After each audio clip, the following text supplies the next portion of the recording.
La polémica sobre la muerte y las muertes, también iniciada por el espíritu que paira sobre las aguas del acuario, y por el aprendiz de filósofo, acabaría en comedia o en farsa si no hubiera aparecido el artículo del Economista.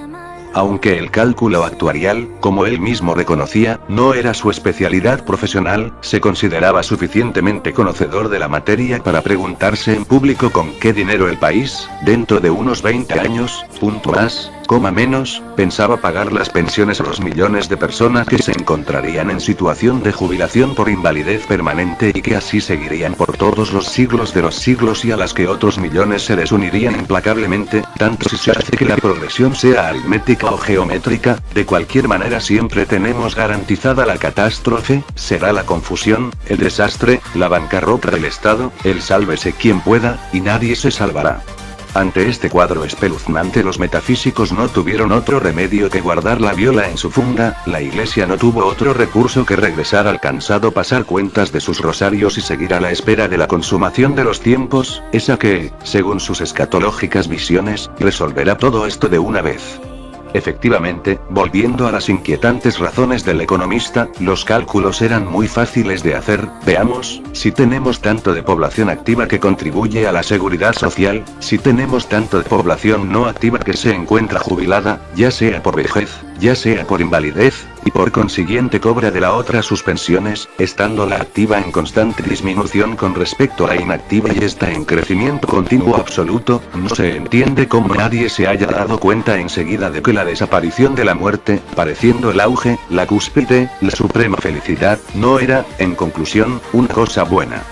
Fue necesario que los filósofos y otros abstractos anduviesen medio perdidos en los bosques de sus propias elucubraciones sobre el casi y el cero, que es la manera plebeya de decir el ser y la nada, para que el sentido común se presentara prosaicamente, con papel y lápiz en ristre, para demostrar a más B más C que había cuestiones mucho más urgentes en que pensar.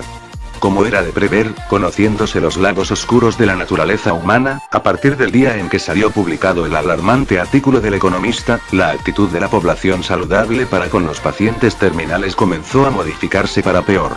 Hasta ahí, aunque todo el mundo estuviera de acuerdo en que eran considerables los trastornos e incomodidades de toda especie que ellos causaban, se pensaba que el respeto por los viejos y por los enfermos en general representaba uno de los deberes esenciales de cualquier sociedad civilizada, y, por consiguiente, aunque a veces haciendo de tripas corazón, no se les negaban los cuidados necesarios, e incluso, en algunos casos señalados, se endulzaban con una cucharadita de compasión y amor antes de apagar la luz.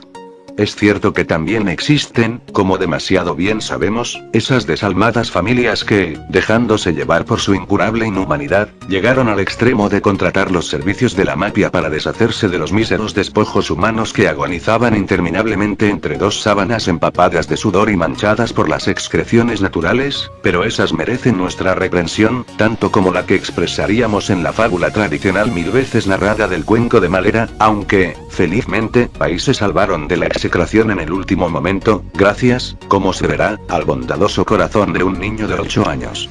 En pocas palabras se cuenta, y aquí la vamos a dejar para ilustración de las nuevas generaciones que la desconocen, con la esperanza de que no se burlen de ella por ingenua y sentimental. Atención, pues, a la lección moral. Érase una vez, en el antiguo país de las fábulas, una familia integrada por un padre, una madre, un abuelo que era el padre del padre y el ya mencionado niño de 8 años, un muchachito.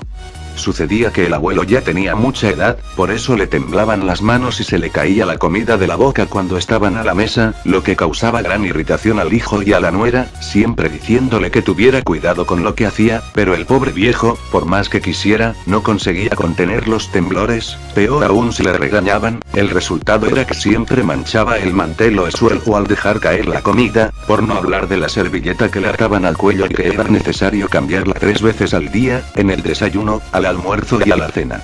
Estaban las cosas así y sin ninguna expectativa de mejoría cuando el hijo decidió acabar con la desagradable situación. Apareció en casa con un cuenco de madera y le dijo al padre, a partir de ahora comerá aquí, sentado en el patio que es más fácil de limpiar para que su nuera no tenga que estarse preocupando con tantos manteles y tantas servilletas sucias. Y así fue.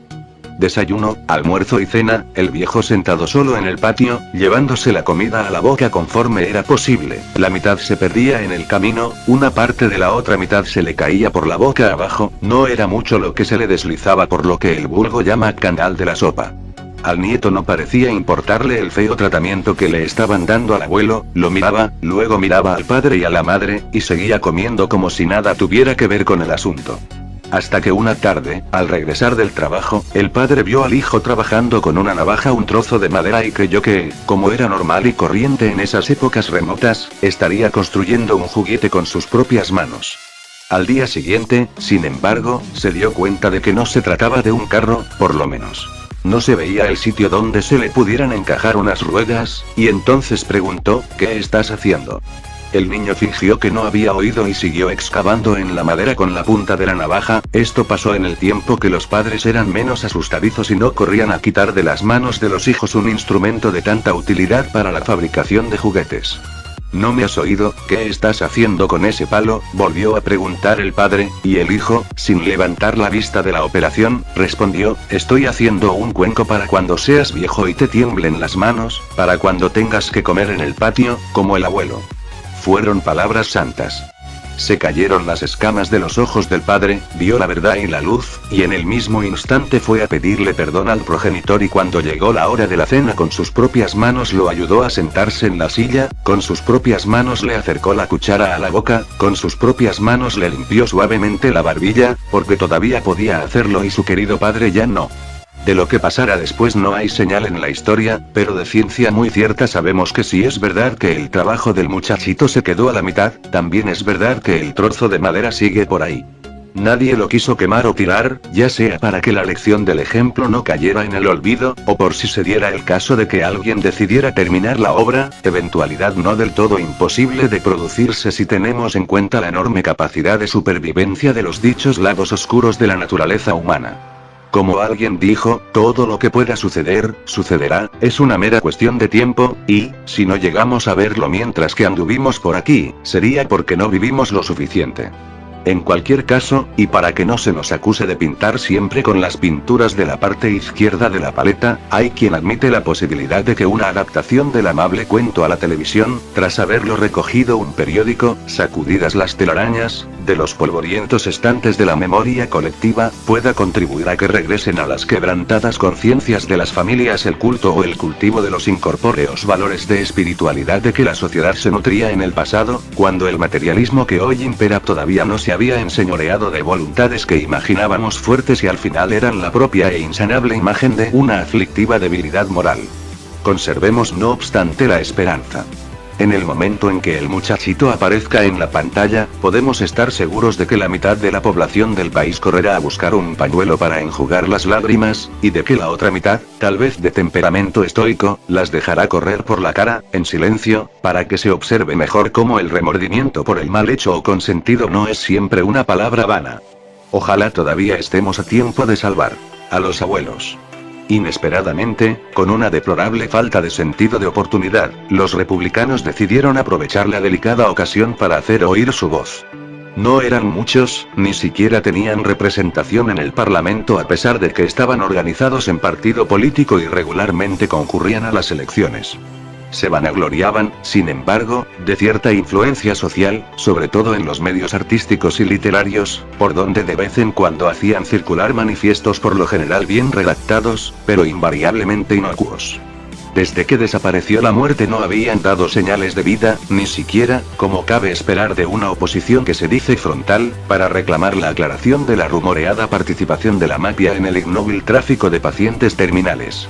Ahora, aprovechándose de la perturbación en que el país malvivía, dividido como estaba entre la vanidad de saberse único en todo el planeta y el desasosiego de no ser como todo el mundo, ponían sobre la mesa nada más y nada menos que la cuestión del régimen.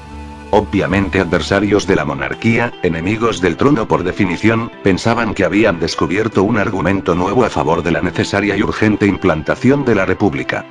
Decían que iba contra la lógica más común que hubiera en el país, un rey que nunca moriría y que, aunque mañana decidiera abdicar por motivo de edad o debilitamiento de las facultades mentales, rey seguiría siendo, el primero de una sucesión infinita de entronizaciones y abdicaciones, una infinita secuencia de reyes acostados en sus camas a la espera de una muerte que nunca llegaría, una cadena de reyes medio vivos medio muertos que, a no ser que los colocaran en los pasillos del palacio, acabarían llenando y por fin no cabiendo en el panteón donde fueron recogidos sus antecesores mortales, que ya no serían nada más que huesos desprendidos de los artejos o restos momificados y malolientes. Cuanto más lógico no sería tener un presidente de la República con vencimiento a plazo fijo, un mandato, como mucho 2, y después que se las avíe como pueda, que se dedique a su vida, de conferencias, escriba libros, participe en congresos, coloquios y simposios, arengue en mesas redondas, dé la vuelta al planeta en 80 recepciones, opine sobre la largura de las faldas cuando vuelvan a usarse y sobre la reducción del ozono en la atmósfera si todavía queda atmósfera, en fin, que se las componga. Todo menos tener que encontrar todos los días en los periódicos y oír en la televisión y en la radio el parte médico siempre igual, no atan ni desatan, sobre la situación de los internos en las enfermerías reales, que por cierto, viene a propósito que se informe, tras haber sido aumentadas 2 veces, están aún tris de una tercera ampliación. El plural de enfermería está ahí para indicar que, como siempre sucede en instituciones hospitalarias o afines, los hombres se encuentran separados de las mujeres, o sea, reyes y príncipes a un lado, reinas y princesas a otro. Los republicanos desafiaban ahora al pueblo para que asumiera las responsabilidades que le competían, tomando el destino en sus manos para dar comienzo a una nueva vida y abriendo un nuevo y florido camino hacia las alboradas del porvenir. Esta vez el efecto del manifiesto no se limitó a tocar a los artistas y escritores, otras capas sociales mostraron receptivas a la feliz imagen del camino florido y a las invocaciones de las alboradas del porvenir, lo que tuvo como resultado una concurrencia absolutamente fuera de lo común de adhesiones de nuevos militantes dispuestos a emprender una jornada que, tal como la pescada, que todavía en el agua la llaman así, ya era histórica antes de saberse si realmente lo iba a ser. Desgraciadamente las manifestaciones verbales de cívico entusiasmo de los nuevos adherentes a este republicanismo prospectivo y profético, en los días siguientes, no siempre fueron tan respetuosas como la buena educación y una sana convivencia democrática lo exigen.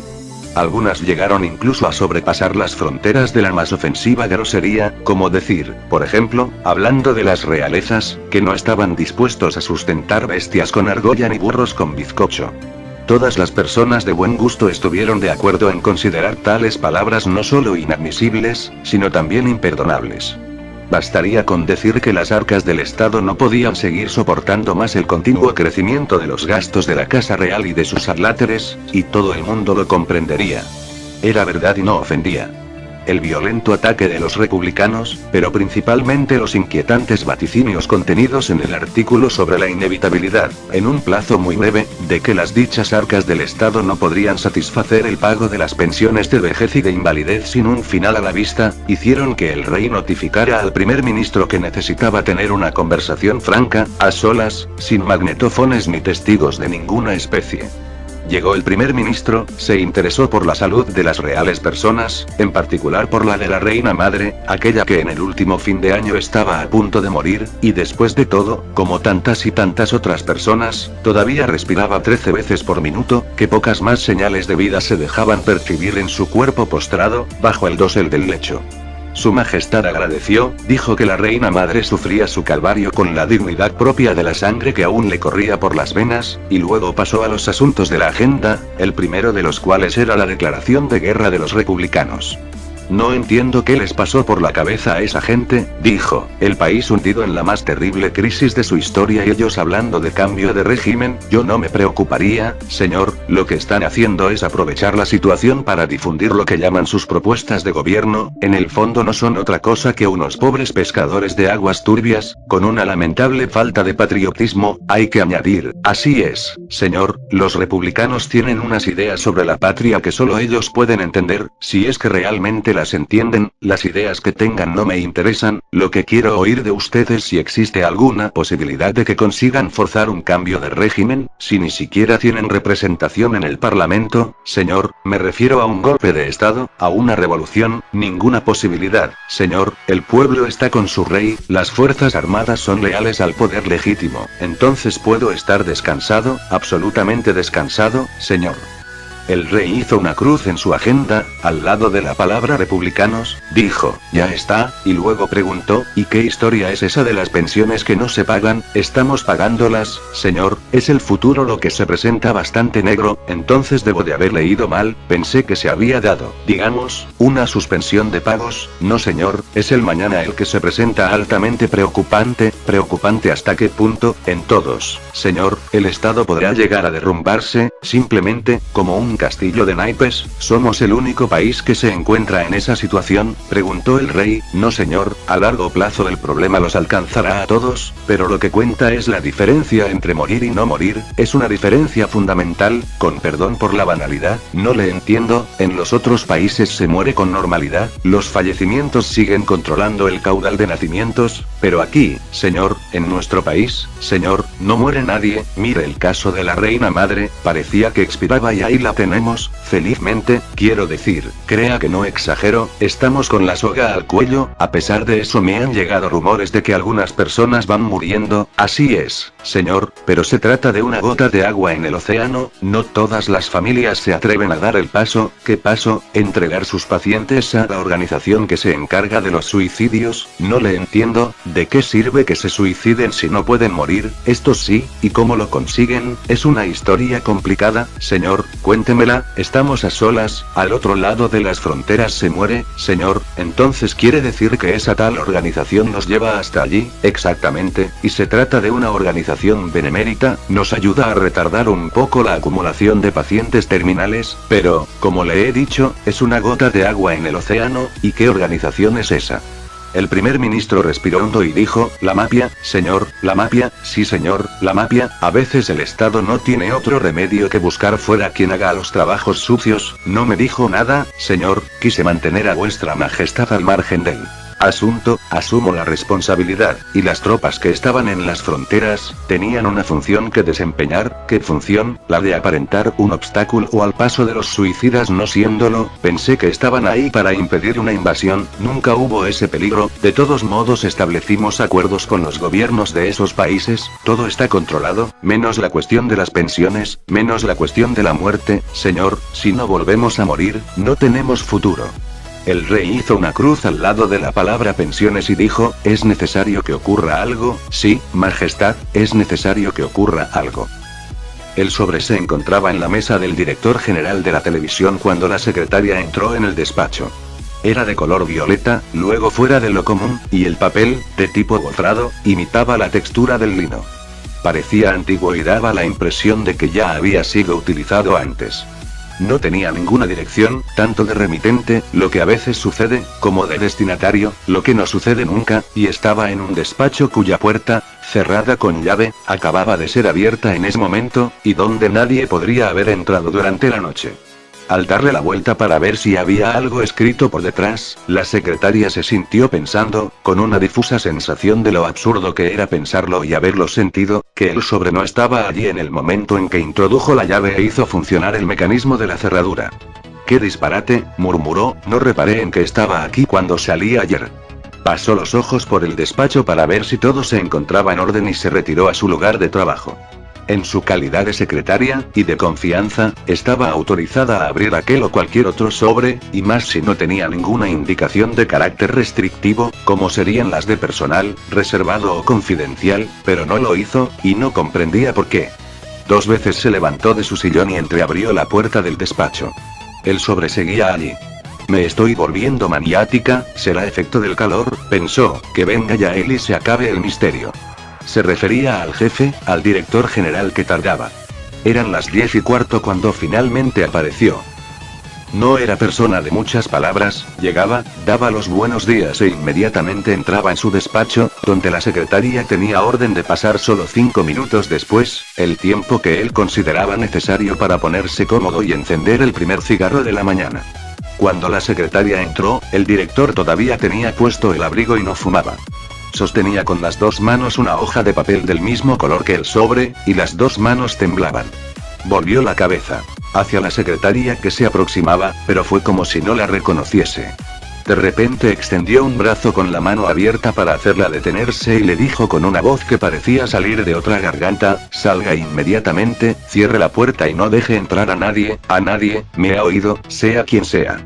Solícita, la secretaria quiso saber si había algún problema, pero él le interrumpió la palabra con violencia. ¿No me ha oído decirle que salga?, preguntó. Y casi gritando: salga ahora, ya.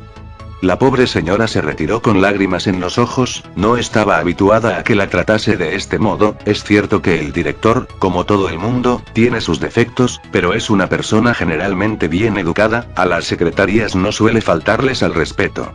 Es por algo que viene en la carta, no tiene otra explicación, pensó mientras buscaba un pañuelo para enjugarse las lágrimas. No se equivocaba. Si se atreviera a entrar otra vez en el despacho vería al director general andando rápidamente de un lado para otro, con expresión de desvarío en la cara, como si no supiera qué hacer y al mismo tiempo tuviera la conciencia clara de que solo él, y nadie más, podría hacerlo.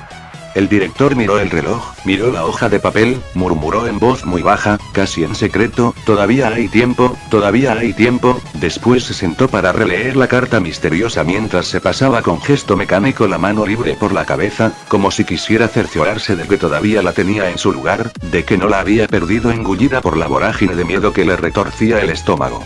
Acabó de leerla, se quedó con los ojos perdidos en el vacío, pensando: tengo que hablar con alguien. Después acudió a su mente, en su socorro, la idea de que tal vez se tratara de una broma de pésimo gusto, un telespectador descontento, como hay tantos, y para colmo con imaginación morbosa. Quien tiene responsabilidades directivas en la televisión sabe muy bien que por ahí no todo es un mar de rosas, pero no es a mí a quien se le escribe para desahogarse, pensó. Como es natural, este pensamiento le indujo a descolgar el teléfono para preguntarle a la secretaria: ¿quién ha traído esta carta? No lo sé, señor director. Cuando llegué y abrí la puerta de su despacho, como hago siempre, ya estaba ahí, pero eso es imposible. Durante la noche nadie tiene acceso a este despacho. Así es, señor director. Entonces, ¿cómo se lo explica? No me lo pregunte a mí, señor director. Hace unos momentos quise decirle lo que había pasado, pero ni siquiera me dio tiempo. Reconozco que fui un poco brusco, perdone, no tiene importancia, señor director, pero me ha dolido. El director general volvió a perder la paciencia: si le dijera lo que tengo aquí, entonces iba a saber lo que es doler. Y colgó. Volvió a mirar el reloj, después se dijo a sí mismo: es la única salida, no veo otra, hay decisiones que no me compete tomar a mí. Abrió una agenda, buscó el número que le interesaba, lo encontró. Aquí está, dijo. Las manos seguían temblándole, le costó acertar con los números y más aún acertar con la voz cuando del otro lado le respondieron: páseme con el despacho del primer ministro, pidió. Soy el director de televisión, el director general. Atendió el jefe de gabinete. Buenos días, señor director, encantado de oírlo. ¿En qué puedo serle útil? Necesito que el primer ministro me reciba lo más rápidamente posible para un asunto de extrema urgencia. ¿Puede decirme de qué se trata para que se lo transmita al señor primer ministro? Lo lamento, pero es imposible. El asunto, además de urgente, es estrictamente confidencial. No obstante, si me da una idea, tengo en mi poder, aquí, delante de estos ojos que la tierra se han de comer, un documento de trascendente importancia nacional. Si esto que le estoy diciendo no es suficiente, si no es bastante para que me ponga ahora mismo en comunicación con el primer ministro donde quiera que se encuentre, temo mucho por su futuro personal y político, así de serio es. Solo le digo que, a partir de este momento, cada minuto que pase es de su exclusiva responsabilidad. Voy a ver qué puedo hacer. El señor primer ministro está muy ocupado. Pues entonces desocúpelo. Si quiere ganar una medalla, inmediatamente, me quedo a la espera. ¿Puedo hacerle otra pregunta, por favor? ¿Qué más quiere saber todavía? ¿Por qué ha dicho estos ojos que la tierra se han de comer? Eso era antes, no sé lo que usted era antes, pero sé lo que es ahora, un rematado idiota. Páseme al primer ministro, ya. La insólita dureza de las palabras del director general muestra hasta qué punto su espíritu se encuentra alterado. Es como si se hubiera apoderado de él una especie de obnubilación, no se reconoce, no comprende cómo es posible que haya insultado a alguien por el simple hecho de expresar una pregunta absolutamente razonable, tanto en los términos como en la intención. tengo que pedirle disculpas, pensó arrepentido, mañana podré necesitarlo.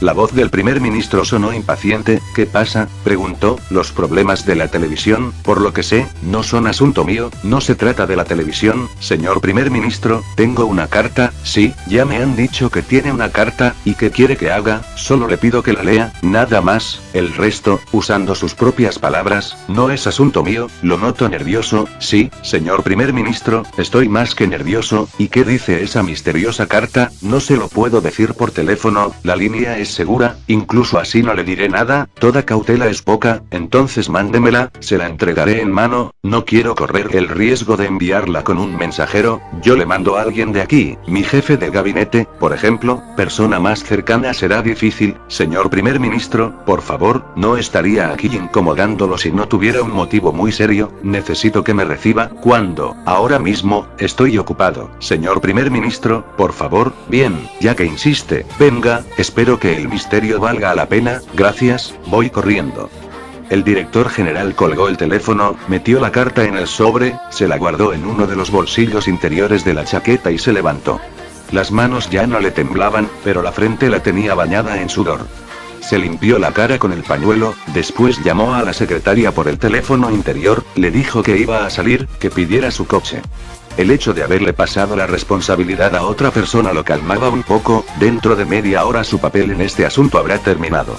La secretaria abrió la puerta. El coche le espera, señor director. Gracias, no sé cuánto tiempo tardaré, tengo un encuentro con el primer ministro, pero esta información es solo para usted. Quédese tranquilo, señor director, no diré nada. Hasta luego, señor director, que todo salga bien. ¿Cómo están las cosas? Ya no sabemos ni lo que está bien ni lo que está mal. Tiene razón. A propósito, ¿cómo se encuentra su padre? En la misma situación, señor director. Sufrir, no parece sufrir, pero parece que está a punto de expirar, de extinguirse. Ya lleva 2 meses en ese estado, y, en vistas de lo que sucede, lo único que puedo hacer es esperar mi turno para que me acuesten en una cama junto a la suya. ¿Quién sabe?, dijo el director, y salió.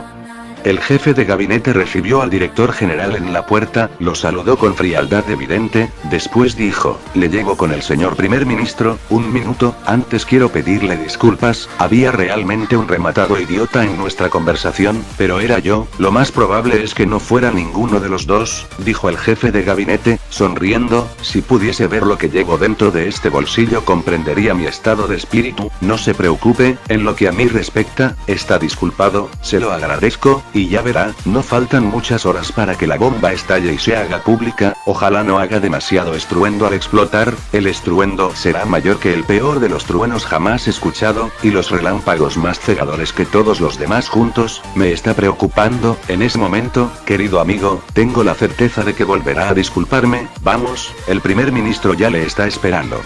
Atravesaron una sala que en épocas pasadas debió de ser llamada ante cámara, y un minuto después el director general estaba en presencia del primer ministro, que lo recibió con una sonrisa. Veamos qué problema de vida o de muerte es ese que me trae. Con el debido respeto, estoy convencido de que nunca de su boca habrán salido palabras más ciertas, señor primer ministro. Se sacó la carta del bolsillo y se la pasó por encima de la mesa.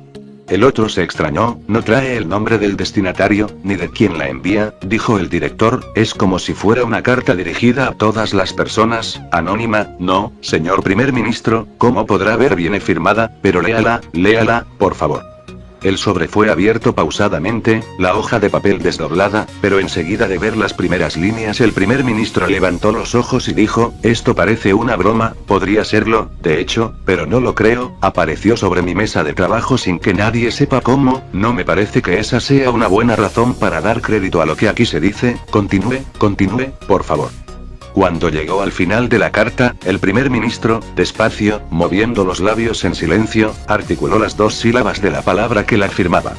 Dejó el papel sobre la mesa, miró fijamente al interlocutor y dijo, imaginemos que se trata de una broma. No lo es, tampoco yo creo que lo sea, pero si digo que lo imaginemos es solo para concluir que no demoraremos muchas horas en saberlo, precisamente 12, dado que ahora es mediodía. Ahí es donde quiero llegar. Si lo que se anuncia en la carta llega a cumplirse, y si no avisamos antes a la gente, se repetirá, pero al revés, lo que sucedió en la noche de fin de año, da lo mismo que avisemos o que no, señor primer ministro. El efecto efecto será el mismo, contrario, pero el mismo, exacto. Sin embargo, si avisamos luego se comprueba que se trataba de una broma, las personas habrán pasado un mal rato inútilmente, aunque sea cierto que habría mucho que decir sobre la pertinencia de este adverbio, no creo que merezca la pena. Usted ha dicho que no piensa que sea una broma, así es. ¿Qué hacemos entonces? ¿Avisar o no avisar? Esa es la cuestión, mi querido director general. Tenemos que pensar, ponderar, reflexionar. La cuestión ya está en sus manos, señor primer ministro. La decisión le pertenece, me pertenece. Sí, hasta podría romper el papel en 1000 pedazos y echarme a esperar lo que ha de ocurrir. No creo que lo haga, tiene razón, no lo haré.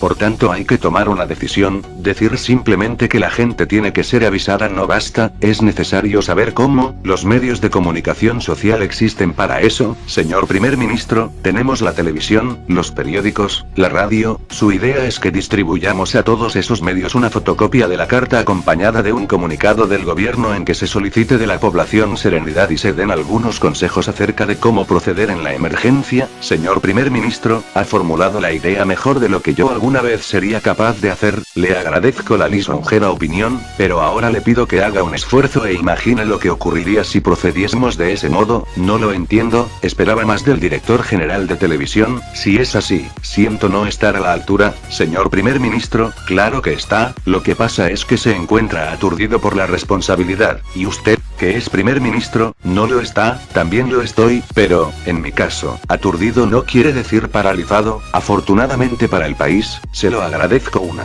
vez más. No hemos hablado mucho el uno con el otro. Generalmente de la televisión hablo con el ministro responsable, pero creo que ha llegado el momento de hacer de usted una figura nacional. Ahora ya no lo comprendo en absoluto, señor primer ministro. Es simple, este asunto se quedará entre nosotros, rigurosamente entre nosotros, hasta las 9 de la noche. A esa hora el informativo de televisión abrirá con la lectura de un comunicado oficial en el que se explicará lo que va a suceder a medianoche de hoy. También se leerá un resumen de la carta, y la persona que realizará estas dos lecturas será el director general de la televisión, en primer lugar porque fue él el destinatario de la carta, aunque no nombrado en ella. En segundo lugar porque el director general es la persona en quien confío para que ambos llevemos a cabo la misión que, implícitamente, nos fue encargada por la dama que firma este papel. Un locutor haría mejor el trabajo, señor primer ministro. No quiero un locutor, quiero al director general de la televisión. Si es ese su deseo, lo consideraré como un honor. Somos las únicas personas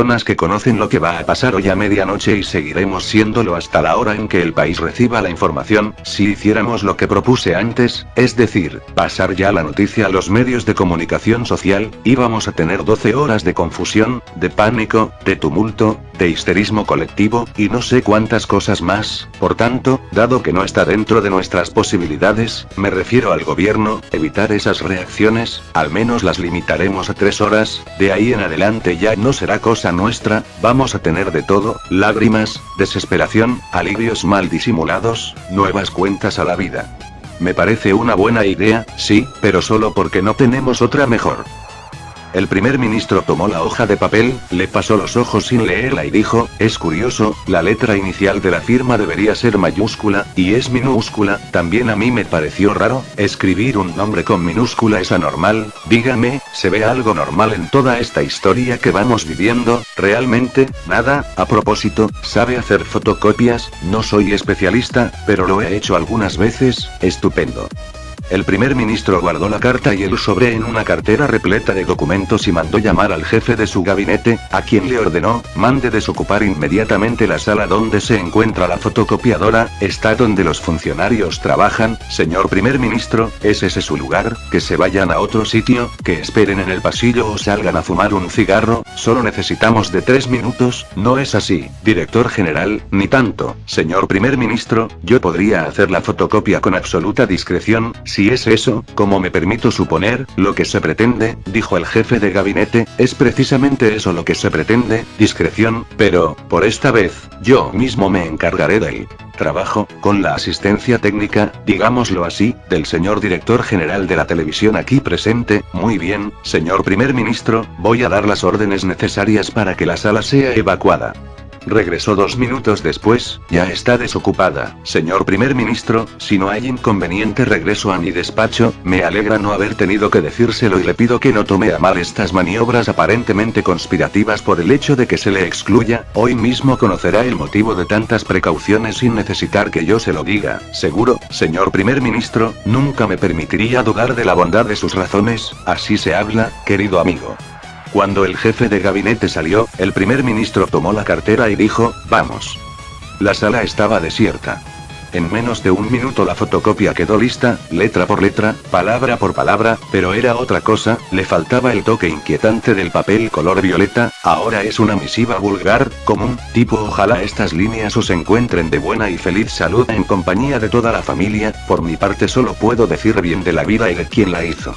El primer ministro le entregó la copia al director general. Ahí la tiene, me quedo con el original, dijo. Y el comunicado del gobierno, ¿cuándo lo recibiré? Siéntese, que yo mismo lo redacto en un instante. Es fácil, queridos compatriotas, el gobierno considera que es su deber informar al país sobre una carta que hoy ha llegado a sus manos, un documento cuyo significado e importancia no necesitan ser encarecidos, aunque no estamos en condiciones de garantizar su autenticidad, admitimos, sin querer anticipar su contenido, una posibilidad de que no llegue a producirse lo que en el mismo documento se anuncia. En cualquier caso, para que la población no se vea sorprendida en una situación que no estará exenta de tensiones y aspectos críticos varios, se va a proceder de inmediato a su lectura, para la que, con el beneplácito del gobierno, ha sido encargado el director general de televisión. Una palabra más antes de terminar, no es necesario asegurar que, como siempre, el gobierno se mantendrá atento para con los intereses y necesidades de la población en horas que serán, sin duda, de las más difíciles desde que somos nación y pueblo, motivo este por el que apelamos a todos para que conserven la calma y la serenidad de que tantas muestras han sido dadas durante la sucesión de fatalidades que hemos pasado desde el principio de año, al mismo tiempo que confiamos que un porvenir más benévolo nos restituya la paz y la felicidad de que somos merecedores y que disfrutábamos antes. Queridos compatriotas, les recuerdo que la unión hace la fuerza, este es nuestro lema, nuestra divisa, mantengámonos unidos y el futuro será nuestro. Bueno, ya está, como ve, ha sido rápido. Estos comunicados oficiales no exigen grandes esfuerzos de imaginación, casi se podría decir que se redactan por sí